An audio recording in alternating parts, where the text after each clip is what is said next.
Hi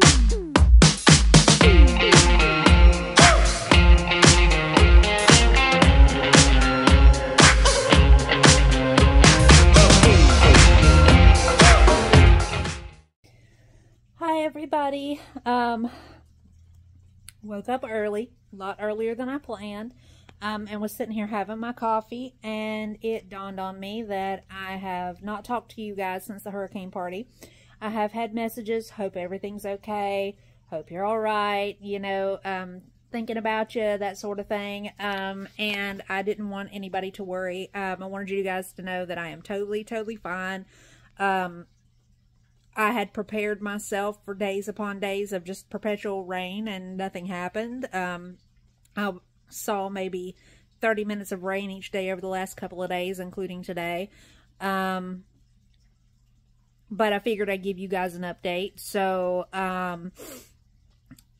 here's what I've got. I've been getting, you know, little bits of information and everything. All of my family are totally fine. Leon County, Madison County, you know, all of that. Everybody that's been where, you know, they're all reporting in that they're fine. So there's that. At this point, from what I'm understanding, Taylor County, which is Perry, Florida, caught a lot of structural damage, and right now Bay County, that's off of the Emerald Coast, has sent over 100 officers and a mobile response unit to there, to help in recovery of efforts and to help reestablish social services and stuff that are needed there. My hometown, Madison County, actually did not, thankfully, get a lot of structural damage. There were a couple of houses that I saw that had trees fall into their homes, very few. I mean, less than 5. So, I mean, that's a good thing, you know. It could have definitely been a lot worse. It actually didn't, it surprised me that there weren't more, because that county is largely an agricultural county. There's a lot of woodland in that area, and a lot of homes are in properties with trees all around it. So the fact that it was so few is a blessing. The one thing that has been made readily apparent is that a large portion of the county is without power, and will be for some time, simply because, I mean, and I said this in the live feed, every time a storm comes through, power goes out, lines drop, you know, but this is a step beyond that. We're not just talking about lines being down, we're talking about power poles having been snapped, which, you know, when I heard that, you know, talking to my dad about it, I told him that I'm surprised it didn't happen sooner, because I'm pretty sure there are power poles that they were working off of that were probably there when I was a kid. So there's that. There's a lot of people running off of generators at this point. They're just kind of roughing it. But thankfully there is a lot of linemen and electrical companies that are sending bucket trucks and all that stuff out to those 2 counties to try to reestablish power as quickly as possible. So big shout out to all of those folks, because, you know, there is no way to overcome something like this aside from helping each other. Another one that I wanted to give a shout out to, there's a YouTube channel called Ryan Paul Y'all. He's actually does live feeds with updates of storms as they travel. He actually sends out storm chasers, excuse me, to ride around in those areas as the storms are passing through, and as soon as it passes, his crews that are out in the field actually go ahead and start recovery efforts. They raised during that time frame, it was about a 7 or 8 hour time frame, about $50,000 to help start repairs, and they've already bought repair supplies.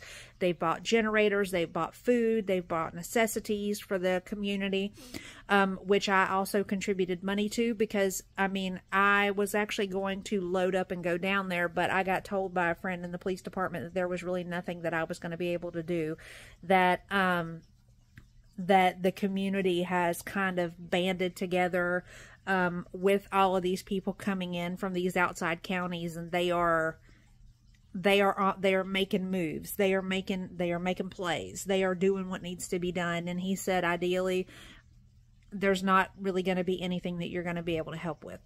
He said at this point, most of the effort is, you know, clearing roads and, you know, making it possible for the electric crews to get in to actually try to start making strides and reconnecting the power. So I did what I knew to do. I gave money, you know, to try to help out with the efforts. So big shout out to Ryan Hall, y'all, and his crew out there doing the work, you know. The check-in on all of my family at this point, everybody is away from there, with the exception of both of my brothers. My older brother went to Pensacola during the storm itself, and then he's back now. He has set up a generator. They're in the process of cleaning up their yard. They already cleared their roadway, all that stuff. My younger brother is still there too, because he works at the hospital in the x-ray department. So until his shifts are over for this weekend, he's staying there at the hospital, actually, you know, roughing it on a mattress. So hopefully after that, he'll be coming down here and either staying with my dad and the step monster or staying with me, which I would be totally 100% fine with. I mean, we haven't really seen each other since I moved, because he very rarely ever comes this way. So, you know, and the fact that he's on a night shift schedule and I am too for this weekend, it won't hurt a thing. We won't be intruding on each other's sleep schedule or anything. So I'm going to call him later on and check in with him and, you know, tell him to come on. Because, I mean, if he goes home and decides to stay home, then my dad and all them have to drive back over there to set him up a generator. You know what I'm saying? Because he has no food in the fridge. He's already cleaned all that out because it had already gone bad. And he has no electricity, just like everybody else. So it would just make more sense for him to come down here. The only thing that I will point out is that for those of y'all that are familiar with Heather, who's always in the live chats with us, Heather is my best friend, has been since middle school. Their shop took a hit on structural damage, and I'll post a photo of it right here. And ideally, I mean, I know they're stressed, and I know I've seen Heather's mom say that she's stressed because, you know, they built that shop and built up clientele in the county over years and years and years of blood, sweat, and tears, you know. But I'm going to say this to Heather and to Mom, you know, y'all are okay. That's what matters. You know, the shop can be rebuilt. The clientele will not go anywhere. You guys have done right by the county and the people in the county for decades. This can be bounced back from. Know that I love you. If you need anything, you let me know. If you just need to talk, I'm here. But, you know, the rest of it, you guys are safe. The people in the county are safe. You know, it's gonna be a rough go of things, but between community and between faith, this is gonna be a blip in the grand scheme of things. You know what I'm saying? So, thank you all for checking in. Like I said, I wanted to let you guys know that I'm okay, because I have had messages asking if I'm all right and saying I hope everything's okay. Everything is fine. I'm going to be on shift all weekend, so hopefully I'll check in with you guys the beginning of the week, and we can sit down and just shoot the breeze and have some laughs. Appreciate all of y'all. Hope y'all have a good weekend. Y'all stay safe out there. Bye.